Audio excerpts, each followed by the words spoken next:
오늘 말씀의 제목은 예수 안에 있는 자입니다. 예수 안에 있는 자.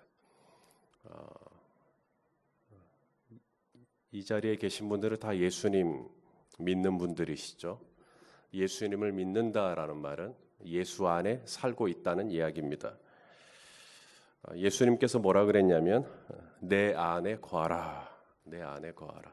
예수 안에 거하라. 내 안에 거하라. 나도 너희 안에 거하리라 라고 말씀하십니다. 오늘 본문 1절을 보니까 그러므로 이제 그리스도 예수 안에 있는 자, 예수 안에, 그리스도 예수 안에 있는 자에게는 결코 뭐가 없어요? 정죄함이 없다. 결코 정죄함이 없다. 그리스도 예수 안에 있는 자에 대한 말씀을 오늘 하시는 겁니다. 예수 안에 있는 사람, 예수 안에 있는 자 누구인가? 교회 안에 있는 자가 아닙니다. 예수 안에 있는 자. 하나님은 우리를 교회 다니라고 부르시지 않았어요. 하나님은 우리를 교회가 되라고 부르셨습니다. 교회 안에 있다고, 교회 다닌다고 반드시 그리스도 예수 안에 있다라고 말할 수가 없습니다. 몸은 교회 안에 있어도 얼마든지 그리스도 예수 바깥에 있을 수 있어요. 반대로 교회 바깥에 있지만 그리스도 예수 안에 있을 수도 있습니다. 그분이 어떠한 이유로든 잠깐은 교회 안에 있지 않고 교회 바깥에 있다라고 한다면, 그리고 계속해서 그분이 교회 바깥에만 있고 교회 안으로는 들어오지 않는다면 저는 그분이 정녕 그리스도 예수 안에 있는 사람인지 의심할 것입니다. 왜냐하면 제가 아는 예수님은, 제가 섬기고 믿고 의지하는 예수님은 공동체를 사랑하십니다. 비록 공동체가 실수가 많고 허물이 많고 문제가 많고 그렇다 하더라도 하나님은 이 땅의 교회를 통하여서 지금까지 일해 오셨고 그 죄인들을 불쌍히 여기사 교회라고 하는 이 공동체를 통하여 일해 오셨어요. 따라서 잠깐은 교회 바깥에 있을 수 있지만 정말 그리스도 예수 안에 있다면 그분은 교회 안으로 반드시 들어오실 겁니다. 그리스도 예수 안에 있는 자, 그는 누구일까요? 자, 세 가지로 말씀을 드리려고 합니다. 첫째는 예수 안에 있는 사람, 그는 자유인입니다. 자유인, 자유자. 자, 예수님께서 우리를 위해 해주신 일이 뭐냐면 죄에서 자유를 얻게 하는 일입니다. 죄에서 자유를 얻게 하는 일. 죄는 거꾸로 우리의 자유를 앗아가죠. 죄는 우리에게 자유를 주지 않습니다. 죄는 우리에게 죄책감을 줘요. 부끄러움을 줍니다. 죄를 짓고 난 다음 다 얼굴을 가립니다. 아담과 하와도 죄를 짓고 무화과로 가립니다. 하나님이 부르셔도 동산 나무 뒤에 숨어버립니다. 그게 죄입니다. 죄는 자유를 앗아갑니다. 하나님이 우리에게 주시고자 하는 것은 죄책감이 아니죠. 자유입니다. 제가 목회를 하지 않고 설교를 하지 않고 신방을 하지 않고 죄책감이 들 수 있습니다. 아, 내가 왜 설교를 이 정도밖에 못하나? 왜 목회를 나는 이렇게밖에 못하나? 왜 신방을 나는 하지 않았을까? 온갖 정죄 의식이 저를 공격할 수 있습니다. 그렇게 살라고 주님이 우리를 죄에서 자유케 하신 게 아니거든요. 주님이 오셔서 십자가에서 죽어주신 이유, 바로 저로 하여금 자유케 하시기 위하여, 묶임에서 풀어주시기 위해서 그렇게 하신 거거든요. 오늘 본문 1절과 2절, 로마서 8장 1절과 2절을 같이 한번 읽겠습니다. 시작.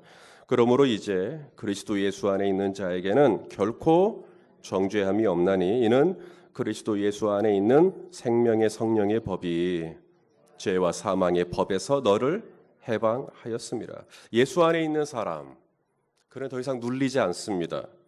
모든 무거운 것과 얽매이기 쉬운 죄의 짐을 벗습니다. 그래서 가볍죠. 예수님이 오셔서 하신 일이 뭐냐면 포로된 자에게 자유를, 눈먼 자에게 다시 보게 함을, 눌린 자를 해방시키기 위하여 오셨어요. 물론 우리는 죄를 지을 수 있죠. 예수 안에 있지만 우리는 또 넘어질 수 있습니다. 하지만 죄책감이 눌려가지고 죄를 짓고 난 다음 아무것도 하지 못하거나 죄책감이 눌려서 술로 연명을 하거나 죄책감이 눌려서 악몽에 시달리거나 질식당하지는 않습니다. 언제든지 예수 안에 있는 십자가, 예수 안에 있는 나를 위하여 흘리신 보혈, 예수님께서 십자가에서 지불해 주신 대가가 있습니다.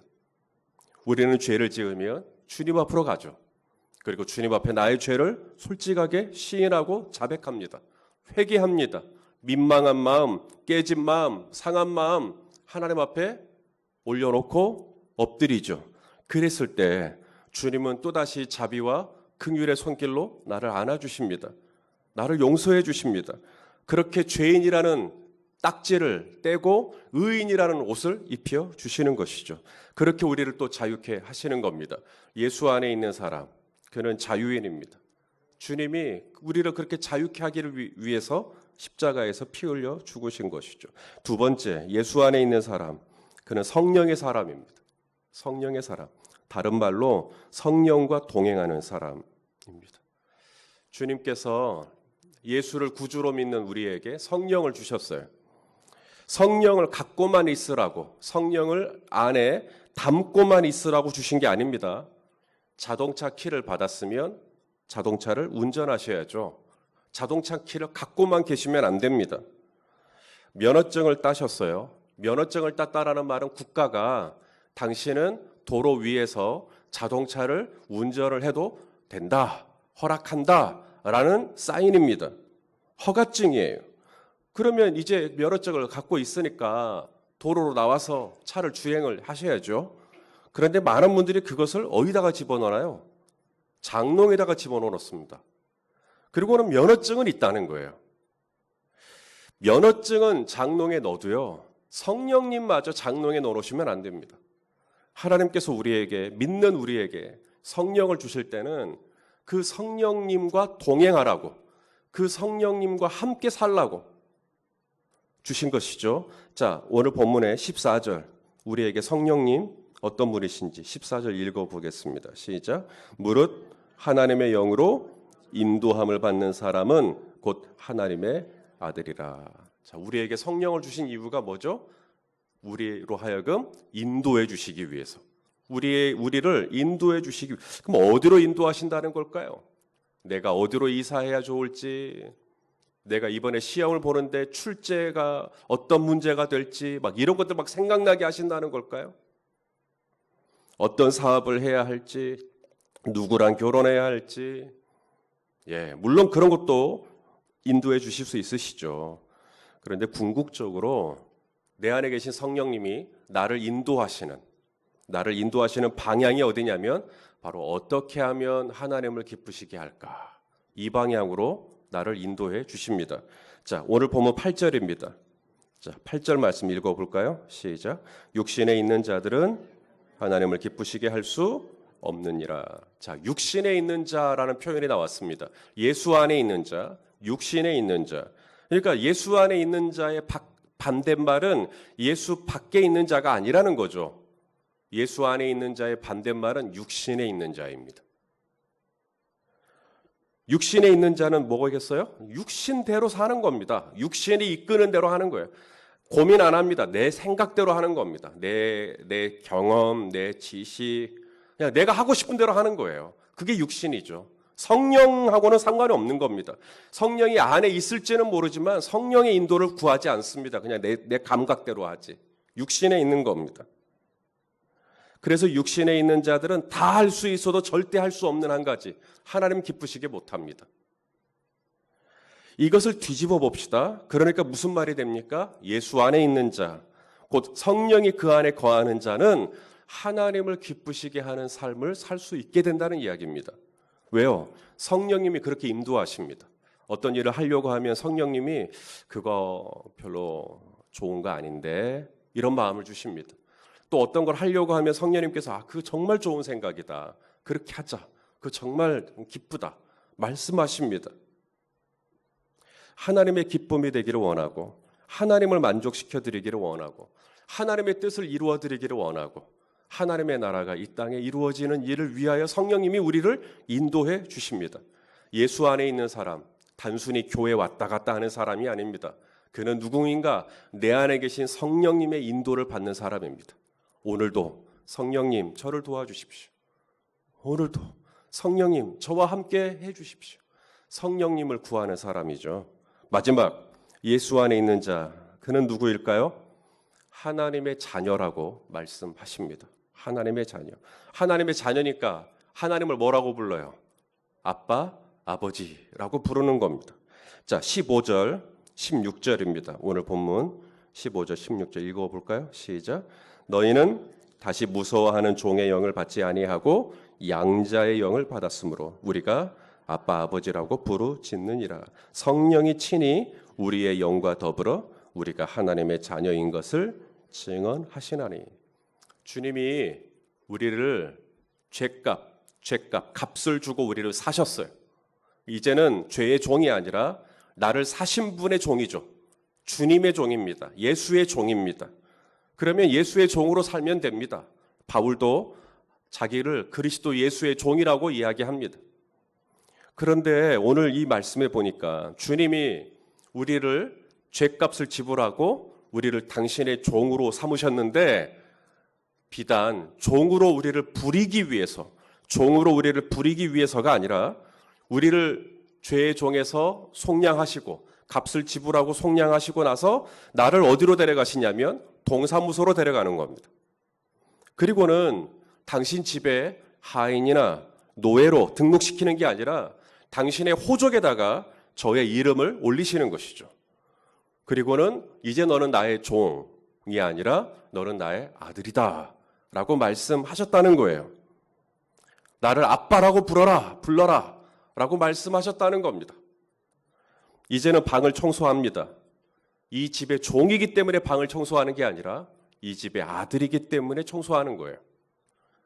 음식물 쓰레기를 버립니다. 이 집의 하인이기 때문에 어쩔 수 없이 주인의 인정을 받기 위해서 버리는 게 아니라 내가 이 집의 아들이기 때문에 하는 것이죠. 주인이 심부름을 시킵니다. 내가 이 심부름을 하지 않으면 주인이 나를 자를 수 있겠다. 이 두려움 때문에 하는 거 아닙니다. 무서워하는 종의 영이 아니에요. 내가 주인의 심부름을 신실하게 하는 까닭은 주인을 사랑하기 때문에 주인에게 너무 감사해서 하는 것입니다. 새벽 기도를 안 하면 찝찝하고 새벽 기도 안 하면 무슨 사고라도 날 것 같고 여러분 그런 두려움, 그런 무서움 때문에 주님 앞에서 개인의 경건 활동을 한다면 비극 중에 비극입니다. 그저 나를 사랑해 주시고 나를 위하여 당신의 아들을 보내주시사 죄의 종으로 살면서 죄의 쓴 열매를 먹고 살던 나를 속량하시고 이제는 더 이상 죄책감에 눌려 살지 않도록 나를 모든 죄의 짐에서 풀어주시고 이제는 크고 위대하신 하나님 아버지를 아빠, 아버지라 부르는 양자의 영, 성령을 주시사 이제는 영원한 생명을 누릴 수 있게 해주신 나를 구원해 주시고 나를 인도해 주시고 나를 채워주시고 나를 도와주시고 나와 함께하여 주시는 그 하나님이 너무 좋아서 그 하나님께 가까이 하고 싶어서 그 하나님을 너무 사랑해서 우리는 새벽 기도를 하든 묵상을 하든 교회 안에 크고 작은 일에 봉사를 하든 그 동기는 사랑과 감사 때문입니다. 그냥 무서워서 어쩔 줄 몰라서 그래서 하는 거 아니라 이 말입니다. 오늘도 예수 안에 있는 자답게 자유하시고요. 예수 안에 있는 자답게 성령과 동행하시고 예수 안에 있는 자답게 오늘도 정말 하나님을 아빠, 아버지라 부르는 자녀된 권세로 살아내시기를 예수님의 이름으로 축원합니다.